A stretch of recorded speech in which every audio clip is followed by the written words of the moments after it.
자, 이번 이야기는 시청자 쓰리님께서 시델무에 찾아와 주셨습니다. 오랜만에 또 쓰리님이 찾아와 주셨고, 오늘 어떤 이야기로 저희를 또 무섭게, 섬뜩하게 만들어 주실지 확인을 해보도록 할게요. 안녕하세요, 놀비님. 아이고, 이게 누굽니까, 쓰리님? 오랜만에 또 찾아뵙게 되었습니다. 아, 쓰리님도 사실상 조금 잊을만 할 때쯤 오시는 것 같아요. 예, 저도 어쩌다 보니까 이렇게 간헐적으로 예, 찾아뵙고 있는데. 전 남친이 자주 꽤 찾아뵙고 많아요, 싶네요. 제 전 남친이. 여전하네, 오빠. 예. 네, 그러면 오늘 이야기 빠르게 출발을 해보도록 하겠습니다. 렛츠고! 길이십니다. 쓰리죠.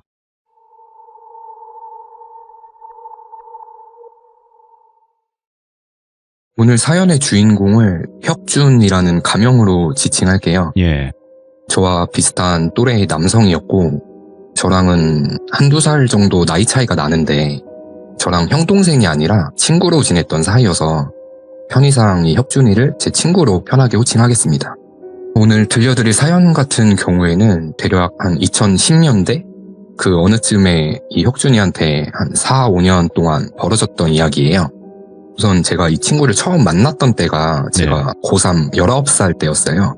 오늘 사연이랑은 크게 관련은 없지만 제 얘기를 잠깐 해보자면 저는 남들과는 조금 다른 학창 시절을 보냈었어요. 예전 시참 때도 한번 말씀드렸었는데 어릴 때 해외에 잠시 머물렀었고 한국에서 중고등학교를 잘 다니다가 고등학교 때 다시 유학을 가려고 자퇴를 했었어요. 아, 예. 뭐 사고를 쳤거나 그런 건 전혀 아니고 저는 되게 모범생이었거든요. 공부도 열심히 해서 전교 2등도 해봤었고 아무튼 이렇게 유학을 목적으로 학교를 그만뒀는데 어찌저찌 해서 개인적인 사정으로 그냥 한국에서 지내면서 공부 열심히 해서 좋은 대학을 가자가 됐던 거죠. 그러다 보니까 수험생 시절에 저는 친구들처럼 학교를 안 가고 대신에 재수생 형 누나들이랑 같이 재수학원에 다니게 됐어요. 그래서 그 학원에서 처음 이 혁준이를 만나게 됐던 거죠. 또 당시 혁준이는 학원에서 친구들이랑 잘 어울리지 않고 혼자 조용히 다니는 친구였는데 그 외모 느낌이 약간 배우 송중기님을 많이 빼닮았었어요. 평소엔 안경을 끼고 있었는데 가끔 안경을 벗으면 이렇게 확 잘생겨지는 분들이 계시잖아요. 그런 느낌이었고 요새 이런 밈이 유행하잖아요. 뭐 해무에서 산 송중기 약간 예. 어디에서 산 뭐 송중기 약간 그런 고급, 어디 하나가 고급. 부족한 느낌이 아니에요. 아, 예. 네, 정말 그 배우분과 비슷하게 네. 깔끔하게 잘생긴 친구였어요. 혁준이도 학원에서 또래들이랑 잘 어울리지도 않았고 저도 초반엔 나이가 거기 있는 학생들보다 한두 살 어렸다 보니까 먼저 형 누나들에게 다가가기가 쉽지는 않았어요.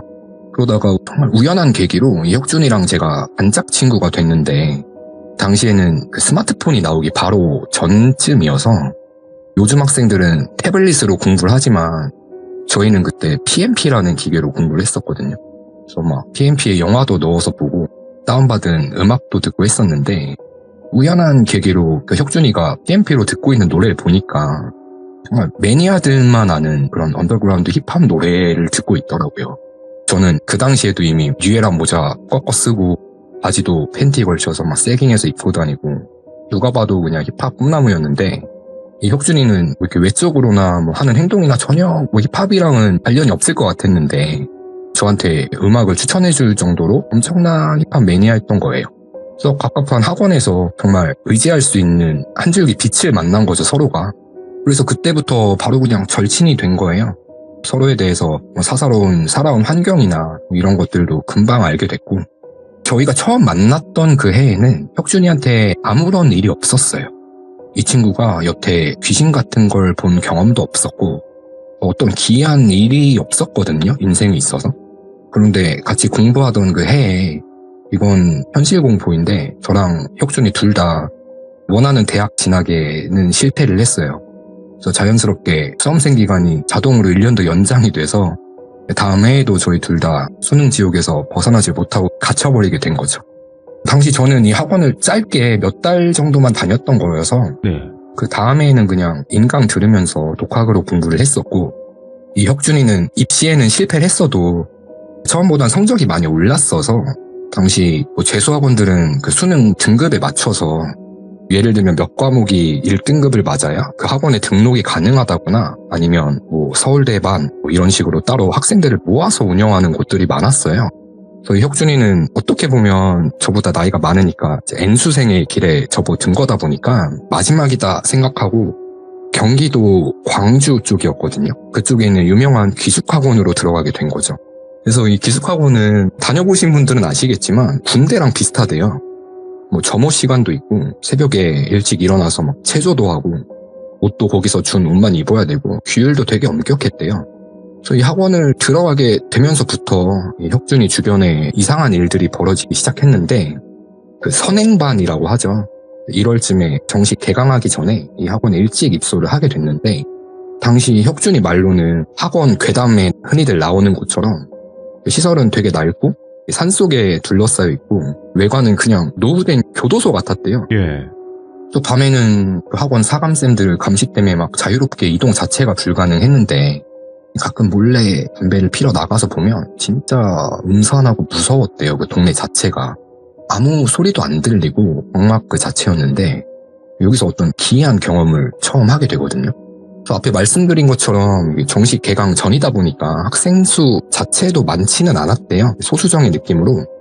그래서 조금은 자유롭게 생활이 가능했어서 이날도 잠이 안 와서 몰래 빠져나와서 건물 뒤에 약간 공터 같은 데가 있어서 거기 숨어서 담배 피고 있었는데 겨울이니까 풀벌레 소리 같은 것도 하나도 안 들리고 그냥 담뱃불 타들어가는 소리만 들릴 정도로 정말 고요했대요. 예. 주변이 그냥 산에 둘러싸여 있다 보니까 추우니까 막 발 동동 구르면서 습하면서 담배만 빨리 피고 들어가려는데 저기 먼 곳에서 오빠 여기 왜 왔어? 하는 어떤 여자 목소리가 말을 걸어오는데 멀리서 들려오는 소리가 바로 본인 귀 옆에서 속삭이는 것처럼 또렷하게 들렸대요. 그러면서 막 킥킥거리면서 웃는 소리까지 이렇게 작지만 귀에 대고 속삭이듯이 너무 선명하게 들어버린 거예요. 당시 혁준이 말로는 귓구멍에 차가운 입김 같은 게 이렇게 확 들어오는 소름 끼치는 느낌까지 받았다고 했어요. 예. 그 시간에 일단 외부인이 있을 수가 없잖아요. 그 관리되는 제한된 공간인데. 그래서 너무 놀라서 그냥 바로 올라와서 이불 뒤집어 쓰고 놀란 가슴 진정시키려고 그날 밤엔 그냥 눈 꼭 감은 채로 있다가 잠에 들었대요. 이날 이후로 며칠 동안은 아무 일이 없었는데 여기 학원 숙소가 개별 침대들이 있긴 한데 약간 군대 내무반 같은 구조였대요. 그래서 자려고 누우면 막 옆에 친구들이랑 평소에 이야기 나누고 하다가 잠에 들었는데 이날 밤엔 그냥 외롭기도 하고 네. 여자친구도 보고 싶고 막 다 같이 힘들 때니까 막 사소한 것도 웃음거리가 되잖아요. 그래서 아무 생각 없이 본인이 그냥 뭐 사랑하고 싶다 이렇게 입 밖으로 말을 뱉었대요. 그러니까 자려고 누운 친구들도 그냥 방 전체가 웃음이 빵 터져버린 거예요. 막 깔깔거리는 소란스러운 와중에 네. 며칠 전에 들었던 그 여자 목소리로 나랑 해 하는 음성이 그 웃음소리들 사이에 섞여서 저기 멀리서 들리는 것 같으면서도 바로 귀 옆에서 속삭이는 듯한 소리로 들린 거죠.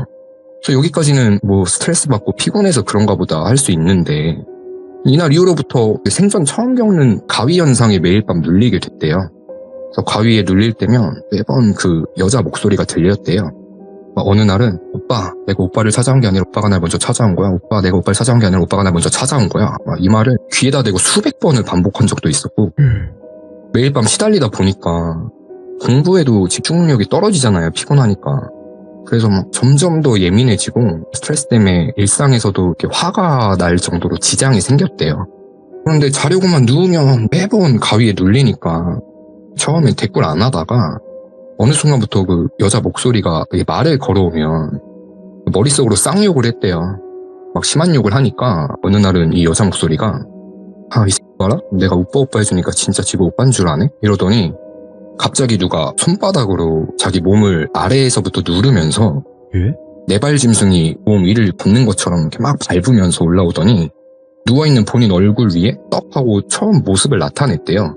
이 그림처럼 한 사람 3-4명 정도 얼굴들이 눈, 코, 입들이 뒤섞여서 막 소용돌이처럼 돌아가고 있는 이런 기괴한 형상을 마주한 거예요. 그래서 이 얼굴을 본인 얼굴 앞에 들이밀고서는 갑자기 그 젊은 여자 목소리가 붉은 남자의 저음 목소리로 천천히 변하더래요. 그래서 목소리가 점점 남자 목소리로 굵어지면서 넌 그냥 재미나 보면 된다고 내가 주는 거 그냥 받아먹기나 하라고 이런 이야기들을 하면서 사라졌고 그 이후로도 지속적으로 말을 걸어왔대요. 가위에 눌릴 때마다. 예. 그래서 이때부터 오늘 사연들이 본격적으로 시작이 되는데 그해 한 4월쯤에 이 혁준이한테 연락이 왔었어요. 기숙학원에서 나왔다고. 그냥 단과학원 다니면서 나도 쓰리 너처럼 독학해서 잘 준비해보려 한다 하길래, 그 가위에 눌린 방금 들려드린 이야기는 당시엔 제가 전해 듣진 못했던 때라 그냥 학원이 안 맞았나 보다 이렇게 생각을 했었죠. 조금 시간이 지나고 혁준이가 동대문 근처에서 학원을 다닌다고 해서 저녁에 혁준이 학원 끝나는 시간에 맞춰서 학원 근처에서 오랜만에 약속을 잡고 만났어요. 그때 저 기괴한 모습의 여자 목소리 이야기를 듣게 됐던 건데, 그러면서 혁준이가 했던 말이, 야, 나 거기서 나왔는데도 집에서 잠을 자도 그 여자 목소리가 나오는 가위에 눌리고 있다. 아직도 매일같이 시달리는데 예. 그 여자가 하는 말 중에 마음에 자꾸 걸리는 말이 있다. 그게 뭐냐 물어보니까 그 여자가, 넌 사는 게 재밌냐? 재밌지? 가질 수 있을 때 다 가져봐. 어차피 그거 내가 다 다시 가져갈 거야. 이랬다는 거예요. 저도 당시에 이 말을 듣고 소름이 돋았던 기억이 있는데, 그러면서 혁준이가 자꾸 모르는 사람이 갑자기 나타나서 자기한테 뭘 주고 간대요. 이건 뭔 소리지? 갸우뚱하는 찰나에 저 이때 진짜 몰래카메라인 줄 알았거든요. 뭐였냐면 그 둘이 만났던 가게가 네. 어릴 때니까 돈도 없고 해서 주경야돈이라고 예. 삼겹살이 1인분에 뭐 4,500원이었나 4,000원이었나 막 이렇게 싸게 파는 고깃집이었어요. 저희가 모르는 사람이 자꾸 뭘 준다 이런 이야기를 하고 있는데 뒤에서 불쑥 손이 갑자기 쑥 나오는 거예요. 그러더니 남자들끼리 있으면 그 나이트클럽 명함 주는 아저씨들 있잖아요. 사탕이랑 같이 들어있는 그 명함을 주는 거예요. 저도 깜짝 놀랐어요. 사실 너무 타이밍이 기가 막히니까. 근데 이 혁준이는 그 영업하시는 분이 뭐 명함 주면서 울비입니다 찾아주세요 하고 명함을 쑥 내미니까 진짜 앉은 채로 발작을 했어요. 경기를 일으키면서 몸을 막 부들부들 떨더라고요. 놀라서. 그러니까 그 명함을 줬던 그분도 놀라고 저도 놀랐고 주변 사람들도 쳐다보고 할 정도로 이 혁준이가 이런 처음 보는 모습을 보이니까 저는 걱정이 돼서, 야, 혁준아 너 왜 이렇게 놀라냐고, 괜찮냐고 하니까 또 저 이야기를 하는 거예요. 계속 막 자꾸 모르는 사람들이 자꾸 이렇게 뭘 준다고.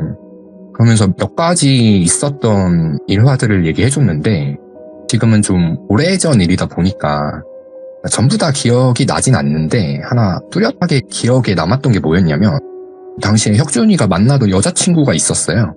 저랑 학원에서 처음 알게 됐을 때부터 이미 사귀고 있던 여자친구가 있었는데, 기숙학원에서 나오고 나서 여자친구는 대학생이니까 둘이 저녁에 지하철 6호선을 타고 어딜 가고 있었대요.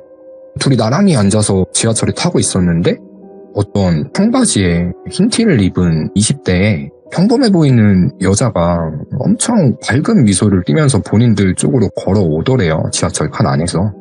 그래서 뭐지? 이러고 보니까 자기는 모르는 여자길래 내 여자친구가 혹시 아는 사람인가? 이렇게 생각을 했는데, 그 여자가 자기 여자친구 앞에 서더니 여자친구 손에 접힌 종이 쪽지를 하나 쥐어주더래요. 웃으면서. 여자친구 표정을 보니까 되게 당황을 한 거예요. 그래서 뭐 아는 사람이야? 이렇게 물어보니까 자기 모르는 사람이라고. 우리 쪽으로 다가오길래 난 혁준이 너가 아는 여잔 줄 알았다고.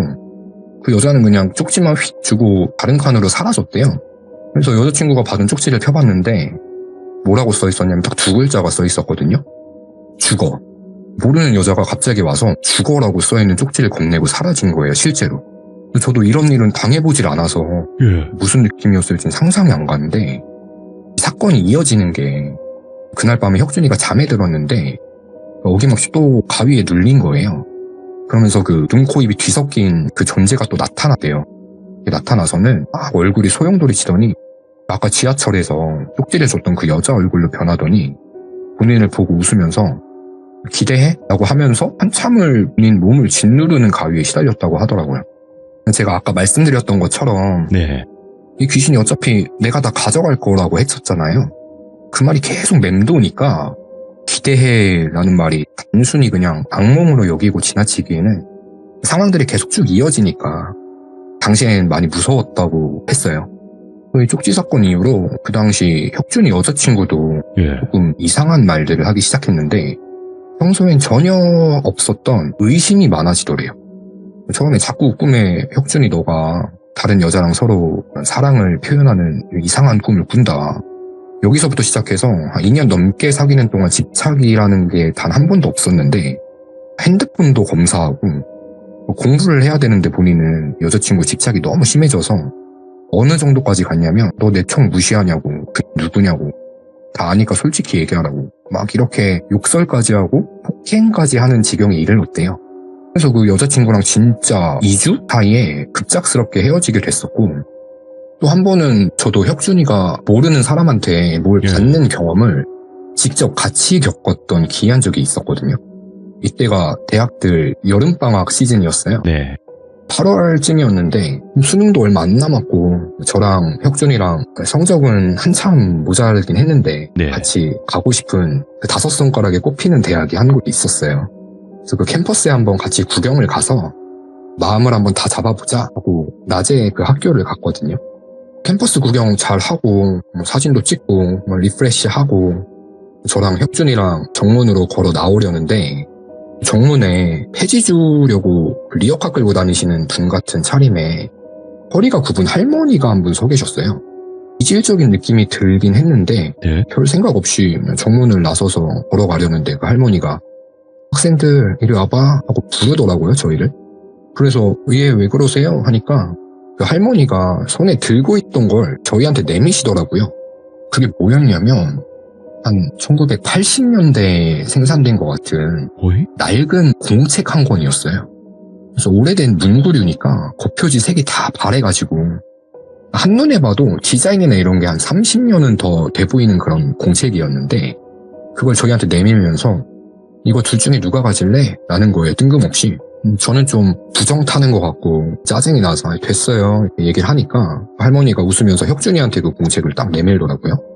근데 혁준이는 그 자리에 얼어서 아무 말도 못하고 그걸 그냥 덥석 받아드는 거예요. 그래서 제가 빨리 가자 이러고 혁준이 끌고 지하철 타러 가면서 야 그거 뭔지 알고 받았냐고 물어보니까 애가 말을 얼버무리더라고요.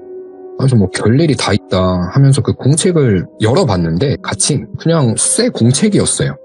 되게 오래된 새 공책이었고 대학생들이 쓰는 칸이 빽빽한 그런 노트가 아니라 초등학생들이 연습장으로 쓰는 칸이 되게 넓은 큼직한 그런 공책이었어요. 그래서 뭐 이런 일이 다 있냐 신기하다. 근데 좀 찝찝하니까 그거 그냥 집에 가져가지 말고 버려라 하고 넘겼었고 그렇게 수능이 한 100일도 안 남았던 시점이니까 그날 이후로는 그 해에는 혁준이랑 만나진 않고 서로 공부 열심히 하면서 연락만 주고받으면서 수능을 치렀고 웃긴 게 저는 당연히 그 학교는 원서도 못 넣었어요. 다른 학교에 합격을 했었고 그런데 혁준이가 학교에 덜컥 합격을 해버린 거예요. 그래서 술 한잔 하면서 진심을 다해서 축하해줬죠. 그러면서 야 너 진짜 대박이다. 너무 부럽다. 너 그때 그 할머니가 준 공책 내가 안 받고 너가 받아서 거기 너만 합격한 거 아니냐? 제가 농담을 건넸는데 혁준이가 갑자기 진지하게 예. 수나 사실 그게 맞는 것 같아? 이러는 거예요. 그래서 원래 혁준이가 공부를 못하진 않았는데 저랑 비슷했었어요 성적이. 근데 그 학교 같은 경우는 정말 그 수능 시험에서 몇 문제 빼곤 다 맞춰야 갈 수 있는 최상위의 학교였는데 물론 그 3달 동안 자기가 공부를 엄청 정신 차리고 열심히 하긴 했는데 이상하게 수능 때 찍었던 문제들이 다 맞았대요. 자기도 너무 신기하대요. 그러면서 해준 말이 그때 그 할머니를 저랑 둘이 같이 봤었잖아요. 예. 그때 그 할머니가 이거 가져가 라고 하던 목소리가 본인한테는 자기가 괴롭히는 그 여자 목소리로 들렸었다는 거예요. 그땐 너무 놀래서 너한테 얘기할 겨를도 없고 괜히 너까지 나 때문에 부정 탈 것 같아서 일부러 얘기를 안 했었다. 이렇게 얘기를 하더라고요 저한테. 전 이전까지는 뭐 혁준이 말이 긴가 민가 했는데 예. 이때부터 저도 그 말을 확실히 믿었어요. 왜냐면 진짜 살면서 모르는 사람이 뭘 뜬금없이 주고 사라지는 게 위의 일들은 1년 사이에 벌어졌던 일들이다 보니까 조금 섬뜩하더라고요. 그리고 나서 각자 이제 새내기가 됐으니까 바쁘게 지내면서 연락은 자주 했었고 종종 만났어요 혁준이랑 둘이. 그때마다 저도 물어봤죠. 요새도 그 여자 형체를 보냐 물어보니까 가끔씩 잊을만 하면 나타난대요. 가위 눌릴 때만 보이는 게 아니라 현실에서도 헛것처럼 그 얼굴이 다른 사람한테 겹쳐서 보이거나 호. 다른 사람으로 나타날 때는 그 여자 목소리로 들린 적이 몇 번 있었대요. 그때 할머니처럼. 지금부터는 1년, 2년 후의 이야기예요. 그래서 당시에 혁준이가 잠깐 알바로 어느 학원에서 그 강사님의 조교로 일을 했었는데 한 번은 어떤 처음 보는 그 교복 입은 고등학생 여자애가 갑자기 오더니 뜬금없이 혹시 쌤 뭐 땡땡 무슨 노래 아세요? 이렇게 물어보더래요.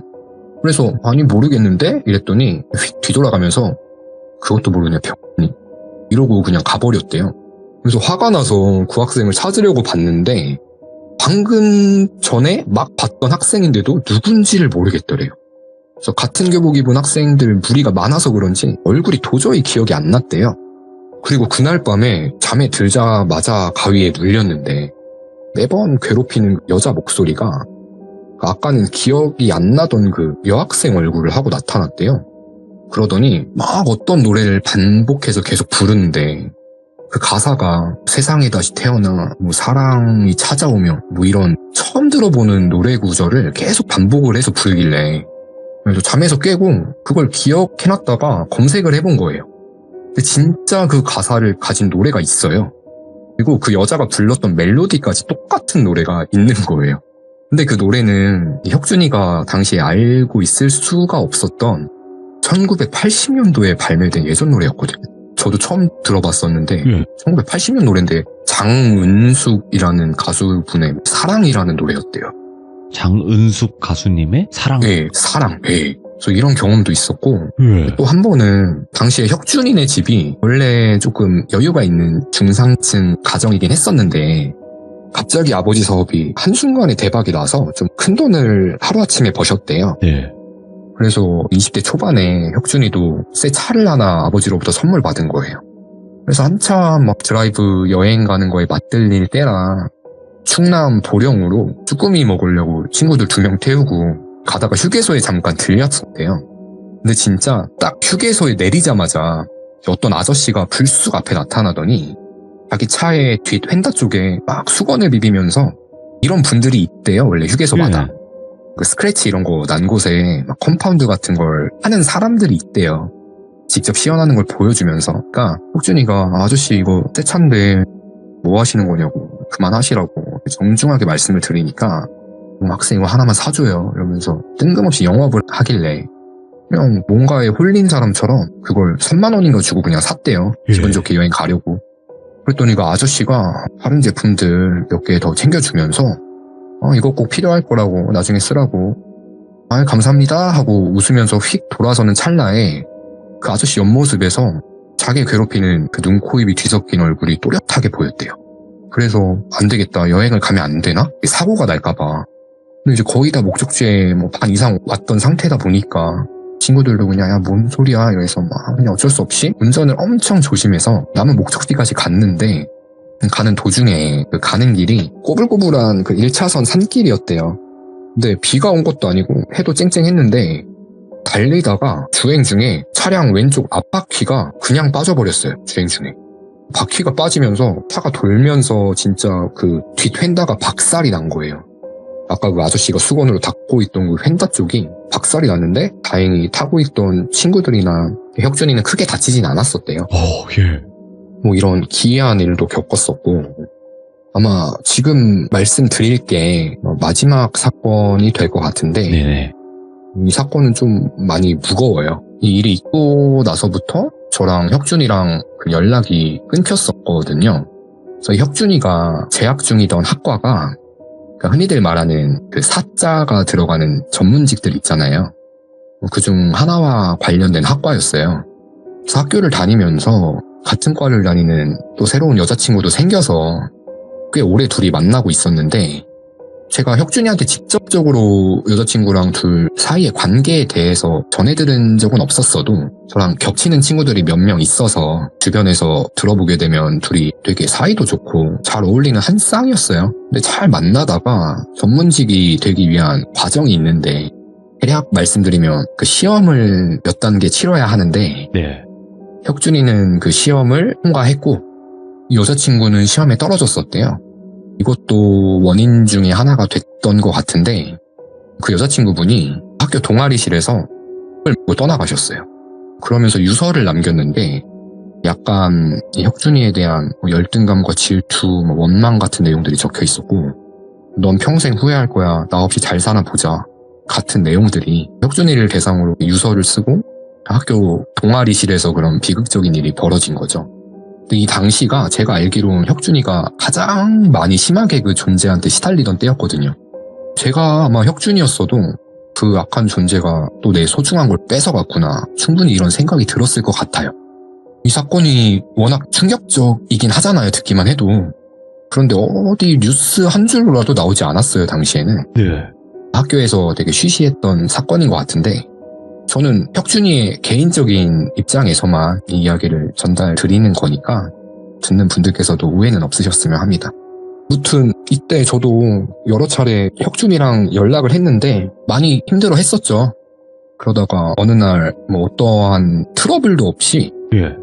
자연스럽게 멀어진 게 아니라 혁준이로부터 일방적으로 연락이 뚝 끊겼어요. 그래서 뭐 제 카톡을 차단하거나 한 건 아닌데 전화나 연락 자체가 닿지를 않더라고요. 그래서 저도 아쉽긴 했지만 제 삶의 일부분이잖아요. 대인관계라는 거는. 네네. 그래서 뭐 다른 소중한 친구들도 당시에 뭐 주위에 많이 있었고 그래서 자연스레 제가 군대도 다녀오고 음악 활동도 하고 대학원도 가고 했다 보니까 혁준이랑 연락이 끊긴 채로 지낸 지가 벌써 7년 정도가 된 것 같거든요. 꽤 지났네요, 그래도. 예, 그래서 정말 친했던 한때 제일 친했던 단짝이었다 보니까 가끔 카톡 친구 정리하면서 몇 년 만에 그 친구 카톡 프로필을 봤던 적이 있는데 예. 한때 웨딩 사진이 올라와 있었던 때가 있었어요. 그래서 뭐 벌써 빠르게 결혼까지 해서 잘 살고 있나 보다. 다행이다. 속으로 생각만 했던 기억이 있는데 비교적 최근에 제가 이 혁준이와 겹치는 지인을 정말 오랜만에 일 때문에 마주친 적이 있었어요. 그래서 오랜만에 생각이 나서 혁준이는 어떻게 잘 지내냐 물어보니까 그 지인이 저한테 해준 말이 몇 년 전에 죽었대요. 스스로 생을 마감했다고. 어이구, 예. 이렇게 이야기를 해주더라고요. 너무 충격이었죠. 사유까지 물어보진 않았는데 대략 듣기로는 집안 상황이 갑자기 악화되기도 했고 주변에 뭐 사람 문제도 좀 있었나 봐요. 뭐 개인적으로 힘든 일이 있었겠죠. 네.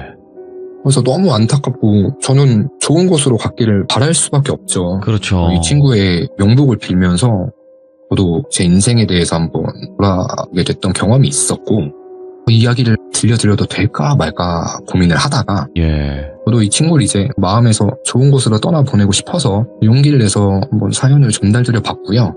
근데 대체 제가 좀 궁금증, 의문이 드는 게 네. 왜 그 기숙학원 때부터 이런 게 따라 붙었던 건지 모르겠고 그러니까요. 그리고 주변에 약간 소중한 것들을 앗아갔다라고 봐도 무방할 사건들이 무수히 많이 벌어졌었잖아요. 그렇죠. 제가 알고 지내던 기간 동안만 해도 저는 들려줬던 그 말들 중에 이게 너무 마음에 걸리는 거예요. 너가 갖고 있는 거 내가 다 가져갈 거라고. 예. 그러다 보니까 아마 저를 포함해서 본인의 측근들을 좀 어느 순간부터 멀리 했던 게 아닐까. 일부러 소중한 걸 잃을까봐.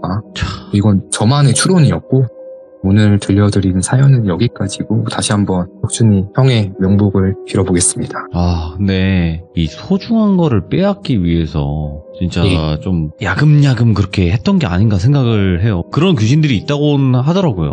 예, 저도 이 이야기를 들었던 거는 꽤 시간이 예전이었는데 얼마 전에 이제 이 친구의 부고 소식을 꽤 지난 이후에 듣게 된 거예요. 네네. 그러다 보니까 저도 좀 잊고 지냈던 친구 생각도 많이 나고 그때 묘사해준 그 귀신 같은 그 존재의 모습이 너무 기괴했다 보니까 그렇죠. 저런 게 뭐 악귀일까? 아니면 뭐 여러 악귀들이 합쳐져서 친구를 계속 야금야금 괴롭힌 건가? 그냥 사람 괴롭히고 사람 그렇게 만든 건 다 악귀죠 뭐. 예, 그런 것 같습니다. 악한 행위를 하는 것 자체는 그냥 전부 다 악귀예요. 그냥 범죄자 같은 거죠. 예. 맞는 말씀이세요, 돌빈님? 네, 그거예요. 그냥 뭐 선한 귀신도 있다고는 하는데 사람을 안 좋게 만드는 그런 귀신도 있는 거니까 그냥 우리 사람 사는 거랑 똑같지 않겠습니까? 라는 또 생각이 드네요. 네, 맞습니다. 네, 오늘 쓰리님 고맙습니다. 네, 감사합니다. 네, 고맙습니다.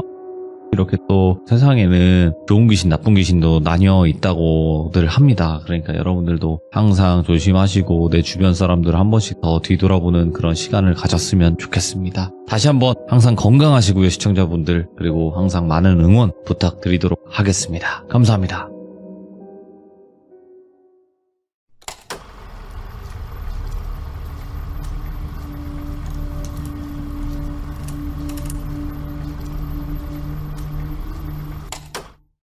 자, 이번 이야기는 시청자 쓰리님께서 오랜만에 시들무에 방문을 해주셨고요. 오늘 쓰리님께서 들려주실 이야기는 옴니버스 형식으로 진행이 되겠지만 어떤 이야기일지 같이 한번 바로 모셔보도록 하겠습니다. 안녕하세요, 돌비님.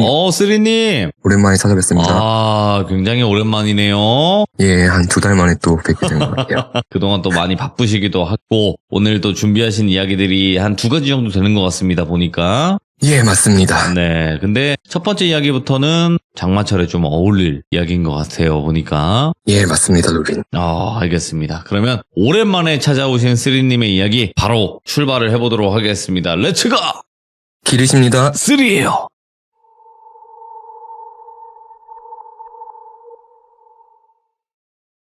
제가 재작년이었죠. 원도강 놀러 갔다가 처음 귀신을 목격했던 그 사연 이후로 오랜만에 또 이상한 걸 봤던 경험들이 있어요. 작년 장마철이랑 지난달에 제가 직접 겪었던 짧은 경험담들을 모아서 한번 들려드려 볼게요. 되게 짧은 사연들이라 하나의 에피소드로 참여할 만큼의 분량이 안 나올 것 같기도 했었고 그 당시에는 안 좋은 기운이 붙을까봐 그동안 말씀을 못 드렸었는데 제가 작년 장마 시즌에 헛것을 되게 자주 봤었어요. 자주 목격했다기보다는 유독 비가 오는 날에만 어떤 한 여자를 계속 마주쳤었거든요. 예? 그래서 이건 제 친구들은 다 아는 이야기인데 특히 돌비님 발매하신 그 자연인 노래 보컬로 참여한 단골버스 멤버 중에 준원님 있잖아요. 알죠. 잘 알죠. 예, 그 준원이랑 저랑도 예전부터 가까운 친구 사이다 보니까 네. 요새도 자주 만나곤 하는데 특히 그 친구랑 만날 때마다 유독 이 여자를 자주 마주쳤었어요. 어이구, 만나면 안 되겠다. 예. 작년 장마철에 약간 안 좋은 기운이 들어온 건지 아니면 뭐 살짝 귀문이 열렸던 건지는 모르겠는데 제가 이 여자를 처음 마주쳤던 때가 그러니까 하늘에 구멍이 뚫린 것처럼 비가 막 무섭게 퍼붓고 쾅 하고 천둥까지 치던 날 새벽 1시쯤에 어느 모텔 앞 편의점에서 처음 마주쳤었어요. 그날은 제가 준원이랑 밤늦게까지 동네에서 이야기를 나누다가 새벽에 운전을 해서 집으로 가는 길이었거든요. 저희 집 앞에 큰 사거리가 있고 그 사거리 오른쪽에 되게 큰 모텔이 3개가 나란히 붙어 있어요. 그래서 그 모텔촌 앞에 주차를 할 수 있는 아주 조그마한 편의점이 하나 있어서 목이 말라서 마실 걸 사려고 잠깐 앞에 차를 대고 비가 막 쏟아지니까 두 손으로 머리를 감싸고 후다닥 편의점 안으로 뛰어 들어갔죠. 되게 작은 편의점이고 뭐 알바 한 명만 앉아서 이렇게 폰을 보고 있길래 음료수랑 살 것만 간단히 후딱 사고 편의점 문을 열고 밖을 나서려는데 제 오른쪽 편에 그 출입구 옆에 어떤 여자가 정면을 똑바로 쳐다보면서 정자세로 서 있는 거예요. 보통 편의점 앞에 아이스크림 냉장고 하나 있고 천장에 작은 천막이 쳐 있는 한 명 정도 잠시 비를 피할 수 있는 그런 곳을 상상하시면 되는데 분명 제가 들어갈 땐 입구 앞에 아무도 없었거든요. 편의점에서 나간 사람도 없고 제가 편의점 안에 머무른 시간이 한 1분이 채 안 됐는데 마치 오래전부터 그 자리에 서 있었던 것처럼 편의점 앞에 가만히 서서 도로 건너편 정면 방향만 빤히 응시하고 있는 거예요. 그러니까 저는 그 문을 열고 나오면서 이 앞만 보는 여자의 왼쪽 옆모습을 마주친 상황인 거죠. 제가 왜 이상함을 느꼈었냐면은 마치 제가 나오기를 기다리고 있던 것처럼 느껴졌었어요, 분명히. 근데 시선은 저를 쳐다보질 않아요. 고개를 돌려서 저를 힐끗 본다거나 뭐 눈길 한 번을 안 주고 계속 정면만 응시하고 서 있는 거예요, 그냥 가만히. 그 여자 생김새가 어땠냐면 20대 후반 정도 젊은 여자였고 키는 한 170 정도 큰 키에 긴 생머리에 되게 창백한 피부였는데 이 여자의 차림새에서 제가 되게 이질감을 느꼈거든요. 그 안녕 프란체스카 아시죠? 한여름에 그 프란체스카 같은 검정색 긴팔에 긴 레이스 달린 드레스를 입고 막 폭우가 내리는 새벽에 편의점 앞에 덩그러니 서 있던 건데 지금 생각해보면 동네에서 입고 다닐 만한 일상복이 아닌 거예요. 옛날 그 박지윤 가수님 그 성인식 그 무대 의상처럼 허벅지부터 다리 옆란이 다 뚫려있는 그런 드레스를 입고 절 기다리고 있으니까 무섭잖아요. 이건 귀신이든 사람이든 뭐든 그냥 무서운 상황인 거예요. 설명이 길었는데 제가 말씀드린 지금 이 여자를 마주친 상황은 실제로는 30초도 채 안 됐었어요. 짧은 순간에 문을 열고 나오면서 이 여자를 마주친 건데 저는 바로 제 차로 가려고 비가 너무 많이 쏟아지니까 다시 두 손을 머리 위로 감싸고 바로 뛰어가려던 찰나에 이 여자가 갑자기 저한테 말을 걸어요. 근데 저랑 아이 컨택을 하고 말을 거는 게 아니라 본인 정면만 응시하면서 옆에 서 있던 저한테 말을 거는 거죠. 돌비님, 그 한숨인데 답답해서 내쉬는 한숨이 아니라 되게 개운한 상쾌한 한숨 아세요? 뭐 이러면서 뭐. 예. 되게 상쾌한 그 공기를 머금은 것 마냥 오. 막 이렇게 한숨을 내쉬면서 제가 이 목소리를 잊을 수가 없는 게 살면서 이렇게 나긋하고 상냥하고 매력적인 여성의 목소리는 처음 들어봤던 것 같아요. 그 여자가 저한테 날씨가 너무 좋죠? 기분이 너무 좋네요. 기분이 너무 좋아요. 기분이 지금 너무 좋아요. 지금 천둥이 치고 비바람이 불고 있는데 저한테 이렇게 말을 거는 거예요. 되게 행복한 미소를 머금은 그 입꼬리가 지금도 선명히 떠오르는데 분명 그때 제가 홀렸던 거겠죠. 그 순간에 이거 그린라이트인가? 뭐 이런 만남을 운명이라고 하나? 나 이 여자랑 사귀고 싶다. 뭐 이런 이상한 생각이 들더라고요. 그래서 저도 뭐에 홀린 것 마냥 그러게요, 날씨가 너무 좋네요 라고 이야기를 건네려던 찰나에 정신이 이렇게 번쩍하고 들어서 그냥 그 여자를 못 본 척 무시를 했어요. 아무것도 못 보고 아무것도 못 들은 것처럼 그냥 제 차로 뛰어와서 시동부터 걸고 일부러 한 길로 한 바퀴 뺑 돌려서 다른 쪽으로 해서 집으로 막 도망치듯 돌아왔었거든요. 제가 그때 뭘 봤었냐면 이 여자가 한 손에 검정색 우산 같은 걸 쥐고 있었어요. 한 손에 딱 잡히는 그 3단 우산 같은 거 있잖아요. 저는 그게 우산인 줄 알았는데 이 여자 말에 대답을 하려고 쳐다보면서 손에 든 걸 보니까 그게 우산이 아니라 검은 실인데 거의 채찍 굵기에 밧줄만한 돌돌 말린 검은 실뭉텅이 같은 걸 들고 있었어요. 너무 기괴해서 도망치듯 집에 도착해서 방금 내가 경험한 게 이게 실제 있던 일인가? 몇 분 사이에 뭐에 홀린 듯이 기이한 경험을 했다 보니까 너무 무섭더라고요. 차림새가 기괴하다 보니까 혹시 뭐 유흥가에서 일하는 여자였나? 생각해봐도 그 근방에 노래방이나 뭐 그런 것도 없는 그냥 숙박시설만 있는 곳이고 말이 안 되는 게 비가 그렇게 쏟아졌는데 머리나 옷이나 불에 한 방울도 젖지를 않았어요, 비에. 그래서 마치 비가 그 여자만 피해서 내린 것처럼 되게 상쾌하고 황백한데 뽀송뽀송하고 분명히 그런 이질적인 모습을 하고 있었거든요. 이때는 근데 귀신이라기보다는 그냥 정신이 이상하거나 기묘한 사람이겠거니 하고 넘겼거든요. 그런데 이날 이후로 제가 비가 오는 날이면 이 여자를 말도 안 되는 곳에서 여러 번 마주쳤어요. 이 일이 있고 한 일주일 후였나? 이날도 제가 그 잠골버스 준원이랑 또 어디 타 지역에 갔다가 제 차로 같이 귀가를 하는 길이었어요. 이날도 비가 막 엄청 쏟아지는 늦은 저녁이었고 제가 초행길인 곳이라 길이 낯설긴 했는데 내비가 그런 적이 한 번도 없었는데 계속 빠져야 되거나 갈라지는 구간에서 그거 아시죠? 뭐 경로를 이탈하여 재탐색합니다. 이게 뜨면서 원래 안내하던 길이 아닌 다른 쪽으로 자꾸 급하게 경로를 변경하게끔 만드는 거예요. 그러다 보니까 도착 시간이 거의 한 30분이 더 늘어나더라고요. 예. 원래 가던 길로만 쭉 갔으면 전혀 문제가 없던 건데 먼 길로 뺑 돌아가게끔 안내를 하길래 왜 이러지 하면서 제가 짜증이 난 상태로 운전을 하고 있었는데 거기가 왕복 8차선 도로였어요. 제가 1차로에서 멈춰 있다가 좌회전 신호를 받고 좌회전을 하면서 오른쪽 조수석 쪽 사이드 미러를 보는데 예. 지금도 소름이 돋는데 정면에 반대쪽 차선이 아니라 그 차선이 존재하지 않는 대각선 방향에서 처음에는 작은 점처럼 보였거든요, 사이드 미러에. 예? 근데 한 1초 사이에 뭐가 웽 하면서 제 눈앞을 가득 채우는데 거의 시속 200km 정도 속도로 오토바이가 제 차로 돌진해 오는 게 보이는 거예요. 그래서 전 웽 하면서 그 돌진해 오는 소리도 분명히 들었었고 뭐야 하면서 조수석 창문을 보는데 그 여자 있죠? 그 여자랑 똑같은 그 검은 드레스 복장을 한 사람이 다리 옆 라인이 찢어진 옷을 입고 있으니까 오토바이를 타고 있으니까 두 다리가 훤히 보이죠. 다리가 하얘요. 그래서 피부가 흰 게 아니라 하얀 어떤 긴 머리의 형체가 막 머리가 산발이 돼서 그 데스노트의 사신 류크 아세요? 그 류크 같은 표정으로 오토바이를 타고 제 차 조수석 쪽으로 웽 하고 그냥 돌진해 오는 거예요. 그래서 이게 진짜 찰나의 순간인데 막 슬로우모션처럼 그 형체가 천천히 줌인이 되는 것처럼 느껴졌거든요. 그때 진짜 나 죽는다 이 생각까지 했어요. 그러니까 막 빗길에 그 핸들 옆으로 틀면서 끼익 하면서 그 도로 한가운데 겨우 차를 멈춰 세웠었거든요. 다행히 주변에 다른 차들이 없어서 사고가 나거나 어디 들이받지는 않았어요. 정말 다행인데 결론적으로는 제가 헛걸 본 거예요. 좌회전을 하던 찰나에. 그러니까 그 옆에 앉아서 핸드폰 보고 있던 준호이도 놀라서 막 소리 지르고 진짜 큰 사고로 이어질 뻔했었거든요. 그래서 제가 준호이한테 야, 너 못 봤냐고 지금 옆에서 오토바이가 웽 하면서 막 총알처럼 달려오길래 나 부딪힐 뻔했다. 그런데 얘는 소리도 못 듣고 아무것도 못 본 거예요.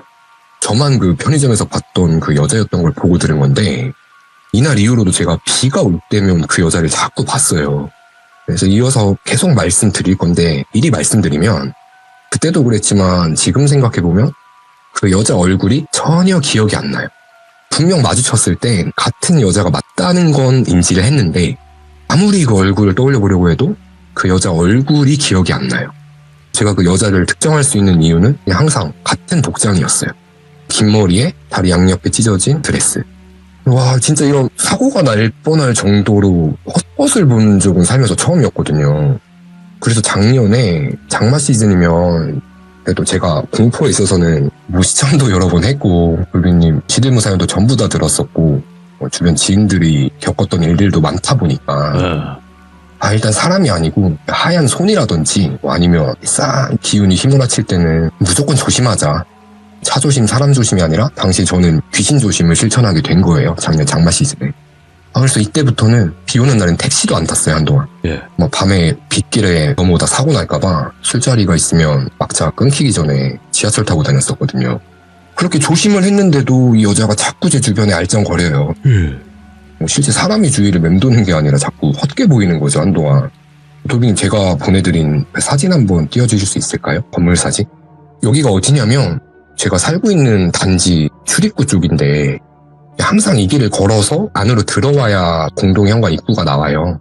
보통은 사진에서 보이는 것처럼 새벽에는 환하게 불이 다 켜져 있는데 이날도 제가 동네에서 준원이랑 다른 친구들이랑 술 한잔하고 자정이 넘어서 비가 오는 새벽에 이 길을 걸어서 귀가를 한 거죠. 여기가 무슨 구청에서 운영하는 사무실 같은 곳이거든요. 여기가 정말 간혹 가로등 불이 아예 안 들어올 때가 있어요. 가로등 불이 없으면 여기가 완전 암흑이거든요. 그럴 때면은 창문들이 파란색으로 보여요, 한밤중에는. 그리고 진짜 안 믿으실 수도 있는데 100% 제 실화예요.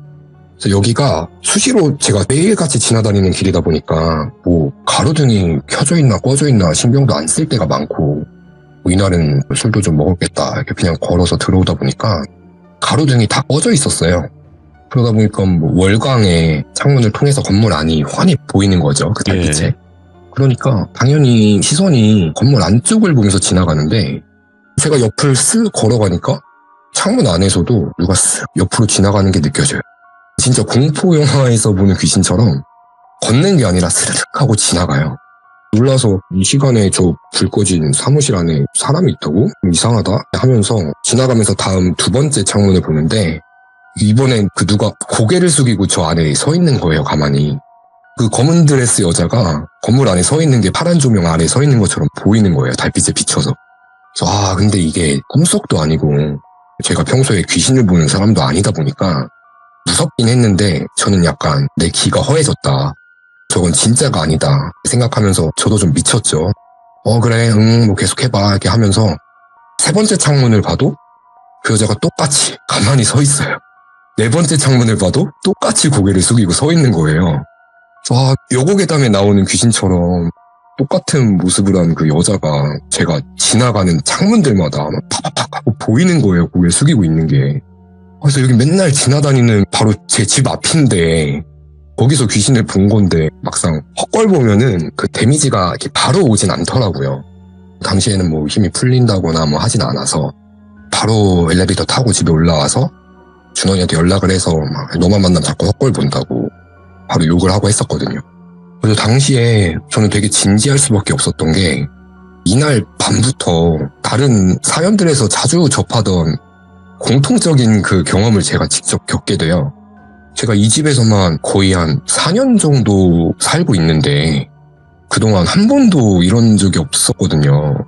그런데 그 여자를 보고 난 후로 돌비님께 보내드린 다음 사진들처럼 막 자고 일어나면 누구한테 맞은 것 마냥 멍들이 하나둘씩 계속 생기는 거예요. 어이구야, 예, 이거는 제 팔 사진인데 이건 정말 그 빙산의 일각인 증빙사진이거든요.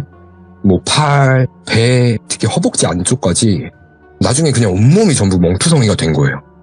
막 딱히 악몽을 꾸거나 하진 않았지만 평소처럼 그냥 곱게 잠만 잤는데 일어나면 누가 팔을 핥힌 것 같은 막 긁힌 자국들도 여러 군데 생겨있고 몸 구석구석에 멍이 막 들어있었고 그러다 보니까 작년에 제가 돌비님께도 자꾸 이런 일이 생긴다 말씀드리고 했었던 게 저도 지금 기억이 나거든요. 예.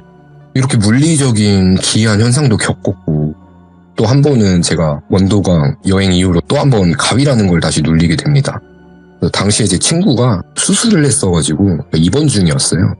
그래서 하루는 그 친구 문병을 간 적이 있는데 입원실 보면 그 환자 옆에 보호자들 누울 수 있는 접이식 간이 침대 같은 게 있잖아요.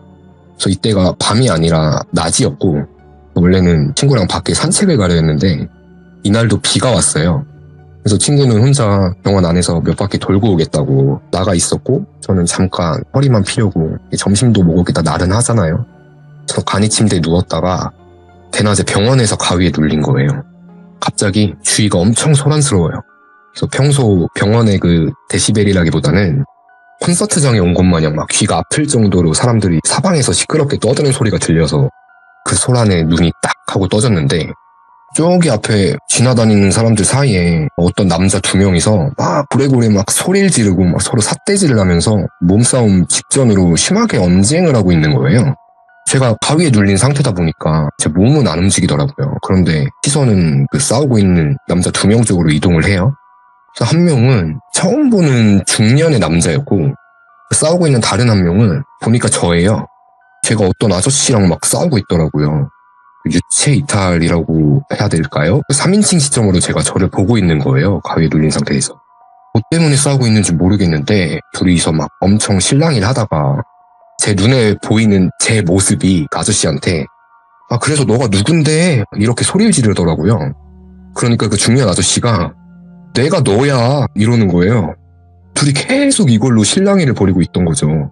그래서 그 상황을 강제적으로 쳐다볼 수밖에 없었는데 목소리도 안 나오고 그 싸우던 상대방인 저는 계속 그 아저씨를 막 이렇게 툭툭 쳐요. 치면서 그래서 너가 누구냐고 계속 화를 내면서 묻고 있는데 물을 때마다 이 아저씨는 내가 너야, 내가 너라고 계속 이렇게 같은 대답을 반복하는데 점점 목소리가 나긋한 여자의 목소리로 변하는 거예요.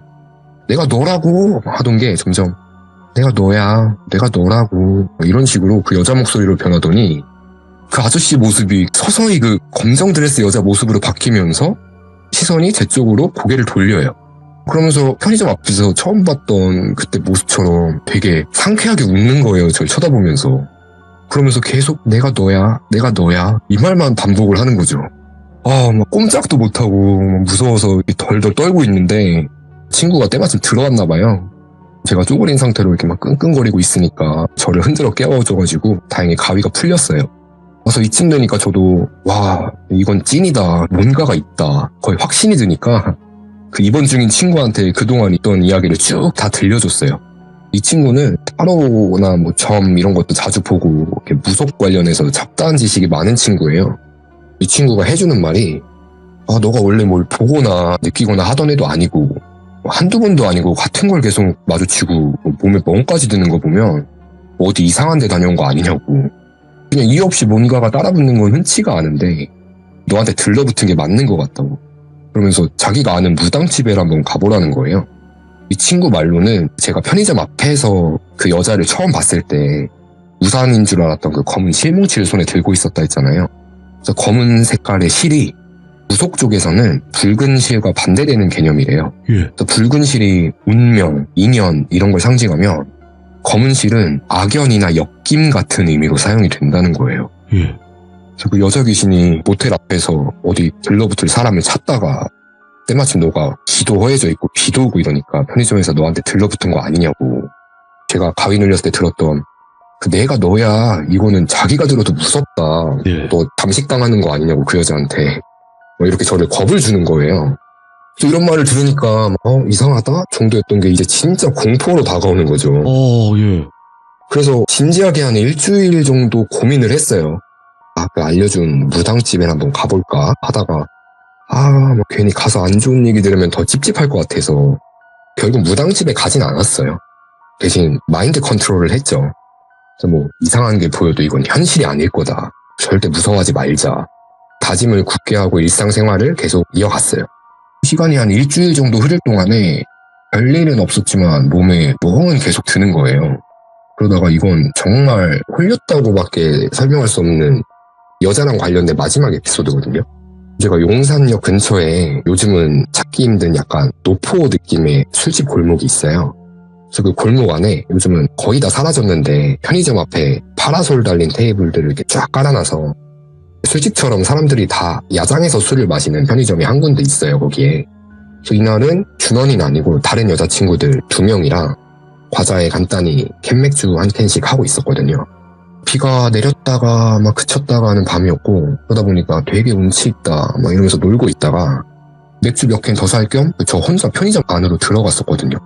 맥주 사서 계산을 하고 빠르게 밖으로 나가는데 다른 누가 편의점 안으로 저랑 이렇게 스치면서 들어오면서 안녕하세요 쓰리님 인사를 하는 거예요. 진짜 홀렸던 게 여기가 제 동네도 아니고 거기서 지인을 마주칠 일도 없는 곳인데도 제가 그때 아무런 이상함을 못 느낀 거죠. 돌비님 정도의 유명인 분들은 길을 가면 사람들이 다 알아보잖아요. 아니요, 예. 저는 그렇진 않아요. 1년에 한두 명 정도 저를 알아보고 먼저 인사를 해주실까 말까인데 제가 편의점을 나간 찰나에 누가 저한테 안녕하세요 남궁어슬님도 아니고 제 본명을 부르면서 인사를 하면서 안으로 들어온 거죠. 그러니까 저도 너무 당연하다는 듯이 예 안녕하세요 이렇게 인사를 하고 나온 거예요. 나오고 나서 생각해보니까 뭐지? 이상해서 다시 바로 편의점에 들어갔는데 없어요. 제가 본 여자가. 그래서 나가면서 맥주캔을 양수에 들고 제가 고개를 숙이고 있다 보니까 들어오는 여자, 스쳐간 여자의 얼굴은 못 봤는데 당연히도 그 검은 드레스를 입고 있는 어떤 여자의 익숙한 목소리를 듣고 제가 그 목소리에 의심 없이 안녕하세요 인사를 한 거예요. 들어가서 그 알바분한테 혹시 방금 검은 옷 입은 여자분 혼자 들어오지 않았냐고 물어보니까 저를 되게 이상하게 쳐다보더라고요. 그래서 아마 그 알바분은 저를 좀 미친놈으로 보셨을 거예요. 아, 예. 그래서 진짜 무섭다기보단 순간이 너무 어이가 없어서 나와서 자리에 같이 있던 친구들한테 지금 이 사연을 쫙 이야기를 해줬죠. 제 친구들은 그냥 뭐 공포 이야기 중 하나로만 느끼니까 이거 대박이다. 너 앞으로 뭐 사러 편의점은 절대 가면 안 되겠다고. 그 여자가 너 편의점 가는 곳마다 따라다니는 거 아니냐고. 이거 편의점 귀신으로 돌비님한테 제보하라고 뭐 이렇게 시덥지 않게 웃고 넘긴 거예요. 막 이런 얘기들을 나누다가 거기가 화장실 이용이 좀 불편했어요. 되게 더러운 공용 화장실이 저기 멀리 있었고 저랑 제 여사친이랑 같이 화장실을 가고 싶어져서 편의점 옆에 불 꺼진 빌딩이 하나 있었고 그 빌딩 문이 열려있길래 야 멀리 가지 말고 여기를 한번 가보자 해서 친구랑 그 건물에 들어가 보니까 1층은 불이 다 꺼져 있었고 화장실은 2층에 있는 거예요. 그 화장실 표시가. 그래서 계단 위를 이렇게 올려다 보니까 2층은 또 불이 켜져 있는 게 보여요. 예. 그래서 별 생각 없이 올라가는데 막 손님들이 푸적푸적 엄청 소란스럽게 떠드는 소리가 들리더라고요. 2층에 술집들이 있나 보다. 여기 약간 그 신림동 순대타운 같은 건물인가 보다. 이렇게 생각하면서 2층에 도착을 하자마자 삐 하면서 이명이 들리더니 갑자기 정적이 되는 거예요. 화장실 불만 켜져 있던 거고 거기 2층 전체는 불이 다 꺼져 있고 그 점포들이 다 철거 예정인지 폐가처럼 잡기들만 나뒹굴고 그 점포들마다 노란색 그 접근금지 테이프들로 막 칭칭 감겨있는 거예요. 제가 친구한테 야 너 여기 올라올 때 시끄러운 소리 못 들었어? 이렇게 물어보니까 자기도 들었다고. 올라오니까 갑자기 진공관처럼 삐 하면서 조용해졌다고. 이거 뭐냐고 이거 뭐야? 쓰라 너도 들었어? 오히려 저한테 되묻더라고요. 예. 저랑 친구랑 둘이서 같은 경험을 한 거예요. 아무도 없는 건물에서 사람들이 막 소란스럽게 떠들고 있는 헛소리를 들은 거죠. 사실 그때 저는 거기서 뭘 보긴 했었거든요. 친구한텐 친구가 너무 무서워하니까 당시에 말을 못했었는데 그 어두운 건물 2층 그 저 멀리 끝에서 검은 게 스르륵 하고 사라지는 걸 또 봤어요. 차림새는 그 여자가 맞았어요. 그 다리가 파인 검은 드레스를 입고 저기 멀리서 사라지길래 이렇게 얼굴까진 보이진 않았어요. 아무튼 그래서 막 볼 일도 못 보고 친구는 막 소리 지르고 둘이 허겁지겁 뛰어내려와가지고 편의점에 다시 들어가서 붉은 소금 있죠. 그 사서 막 서로 몸에 뿌려주고 바로 그 술자리는 파하고 귀가를 했었거든요. 집에 와서 보니까 제 신발 안이 전부 다 그냥 소금 투성이더라고요. 하도 소금을 들이부어가지고. 아무튼 이런 무언가에 홀린 경험도 있었고. 근데 저는 당시에 예. 이 사연이랑은 별개로 돌비님 시들무 방송을 매일 들었어요. 저녁에 일정이 없는 날이면 이렇게 네. 누워서 이어폰 끼고 돌비님 방송을 듣고 있었는데 그때가 작년 장마철인데 사연을 듣고 있었거든요. 제 이어폰에서 다른 여자 소리가 들려요. 또 하면서 상쾌한 한숨을 내쉬더니 갑자기 저한테 제발 그만해! 이러는 거예요. 그 여자 목소리가. 그래서 와 이건 진짜 안 되겠다. 그래서 입원했던 친구가 알려준 무당푸는 아니고 제가 아는 좀 유명한 분들이 자주 가는 하루 점집이 있어요. 이제 친구 따라서 거기에 가봤는데 그분도 약간 신점처럼 이렇게 봐주는 분이셨거든요. 남자분이셨는데 제가 이 이야기를 그분한테 하니까 뭐 저한테 뭐가 달라붙은 것 같진 않대요. 자기가 느끼기에. 근데 막 저보고 혹시 집안에 무당 있냐고 저한테 귀문관살이 있다는 거예요. 그러면서 저한테 너 성직자나 그런 직업 가질 거 아니면 기운을 잘 탈 수가 있으니까 조심하고 살라고 그냥 이렇게 조언을 해주셨거든요. 근데 뭐 이 이야기를 들은 것을 마지막으로 뭐 다행히도 비 오는 날 마주친 이 여자 사연은 조금은 싱겁게 이렇게 흐지부지 끝나게 됐어요. 그럼 지금은 괜찮은 거예요? 어때요? 예, 다행히 장마철이 끝나고 그 이후로는 아직까지는 뭐 비슷한 걸 목격하거나 경험하진 않았고 예. 그래서 당시에 왜 편의점 앞에서 저한테 달라붙었던 건지 모르겠는데 네.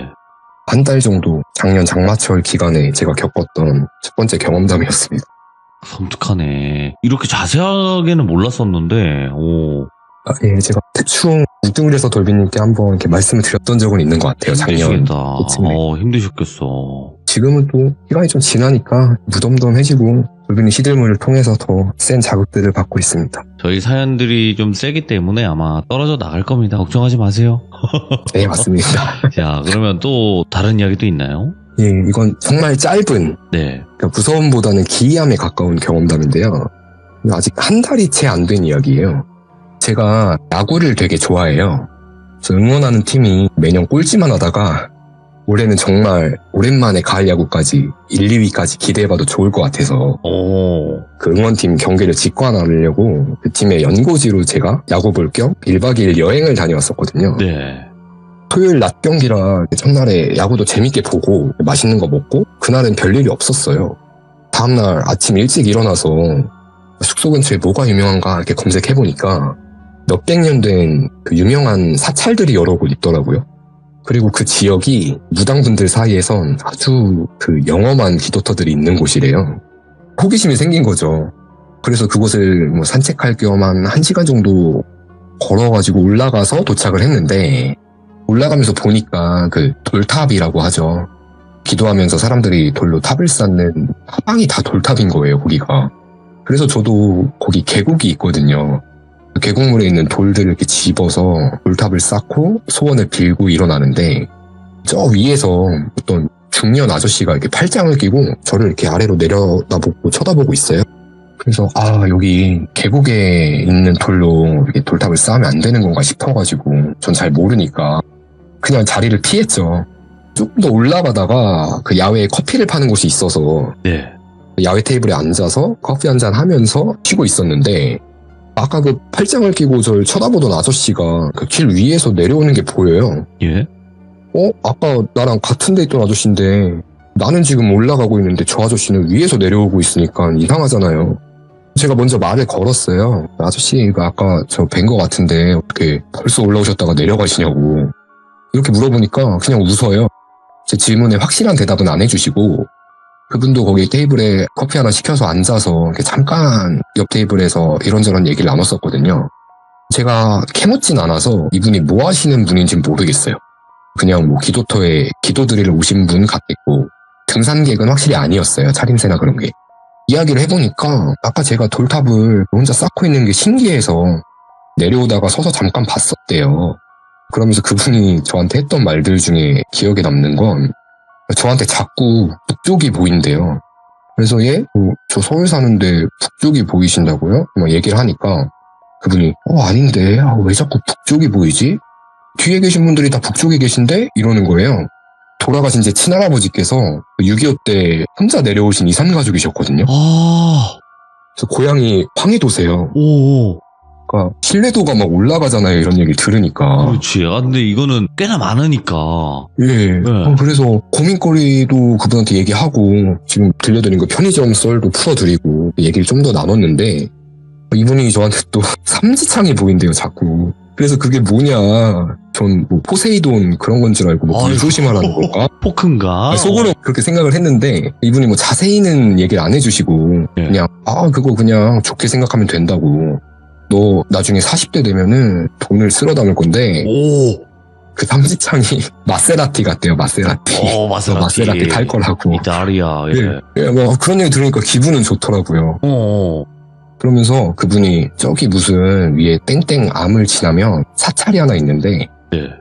저보고 자네는 불공을 드리면 참 좋을 것 같다는 거예요. 온 김에 꼭 그 사찰에 들려서 부처님께 공양을 드리고 가라. 이 얘기를 하길래 예, 알겠습니다. 뭐 아저씨 건강하세요. 뭐 이렇게 인사하고 일어나서 그분이 말한 사찰로 갔죠. 한 15분, 20분 더 걸어갔던 것 같아요. 이때 살면서 제가 절에 처음 가본 거예요. 막상 가니까 뭐 마음도 편안해지고 자연과 하나가 된 듯한 되게 좋은 느낌이 들기도 하면서도 그 몇백 년 된 고대 사찰의 그 영험한 기운이 저를 압도하는 거죠. 그래서 그 절 안에 막 스님들께서 제가 뭐 TV로 보던 것처럼 이렇게 목탁 두드리면서 뭐 경전 같은 걸 읽고 계셨고 뒤에 신자분들이 강석을 깔고 쫙 앉아 계셨어요. 그래서 문이 다 열려 있어서 개방된 상태였고 그 신자분들은 한 5분 계셨던 것 같은데 저도 뒤로 조용히 가서 그 왼쪽에 입구가 있길래 그 왼쪽 문턱에 신발을 벗고 절 안으로 들어갔어요. 들어가면서 방석 하나를 짚고 그 다른 신자분들 계시는 뒤쪽으로 부처님이 제 대각선으로 보이는 그 왼쪽 방향의 자리를 잡고 부처님 상이 있는 그 오른쪽 방향을 향해서 절을 하는데 제 상체는 오른쪽을 보고 절을 하는데 예? 누가 옆에서 저를 막 발로 차는 것처럼 제 무릎 방향이 왼쪽으로 틀어지면서 부처님이 계신 방향이 아니라 엉뚱한 왼쪽 방향을 향해서 절을 하게 되는 거예요. 삼배라고 해서 그 부처님께는 절을 3번 드리는 걸로 알고 있는데 3번을 똑같이 다 그러는 거예요. 저는 분명 오른쪽을 보고 절을 드리는데 왼쪽 엉뚱한 방향으로 제 하체가 틀어져요. 마지막 3번째에는 그래서 절을 드리다가 어지럽지도 않은데 몸이 또 틀어지길래 절을 하다 멈췄거든요. 뭐지? 이렇게 이상하긴 했지만 진심을 다해서 마음속으로 기도를 올리고 다시 들어온 왼쪽 방향으로 나가려는데 그때가 뭐였냐면 알고 보니까 천도제를 지내는 중이었던 거예요. 제가 절을 하던 그 왼쪽 방향에 향이 피워져 있고 처음 본 어떤 아저씨 영정사진이 있는 거예요. 제사상이 있어요, 거기에. 이게 뭔지는 모르겠어요. 근데 결과적으로 저는 살면서 처음 절에 갔다가 모르는 분의 천도제에 껴서 그분을 향해서 저를 2번 반 드리고 나왔던 거죠. 그 아저씨는 아니죠? 제가 봤던 그분은 아니었어요. 그죠? 그 사람은 그냥 아니고. 사람인 거죠? 예, 그분은 진짜 뭐 무속인인지 직업은 모르겠지만 그분은 진짜 사람이셨고. 아무도 믿을 수가 없어, 산에서. 예. 예. 저는 지금도 그 영정사진 속 처음 본 그 낯선 아저씨 얼굴이 잊혀지지가 않습니다. 지난달에 이 경험을 했던 게 좀 인상에 깊었어서 이 사연도 한번 들려드려봤습니다. 좋은 것만 기억하세요. 마세라티만. 마세라티만. 이 좋은 기억하겠습니다. 것만 기억하시면 될 것 같습니다. 알겠습니다, 돌비님. 자, 오늘 쓰리님께서 2가지 이야기를 들려주셨는데 너무 무서웠고, 첫 번째 이야기는. 그 2번째 이야기는 진짜 말씀해주신 대로 기묘하네요. 네, 너무 기묘한데. 좋은 것만 그 안에서, 기억만 하시면 될 것 같습니다. 아시겠죠? 네, 그렇게 하겠습니다, 돌비님. 네, 항상 파이팅 하시고, 언제든지 쓰리님은 저희들이 기다리고 있을 테니 찾아와 주시기 바라겠습니다. 감사합니다! 네, 감사합니다. 네. 자, 쓰리님께서 말씀하신 장마철이 되면 보이는 그 여자 정말 섬뜩하죠. 제발 보이지 않고 들리지 않길 바라는 마음뿐입니다. 시청해주신 모든 분들 비 오는 날은 항상 귀신이 자주 보이기 마련입니다. 조심하시길 바랄게요. 감사합니다.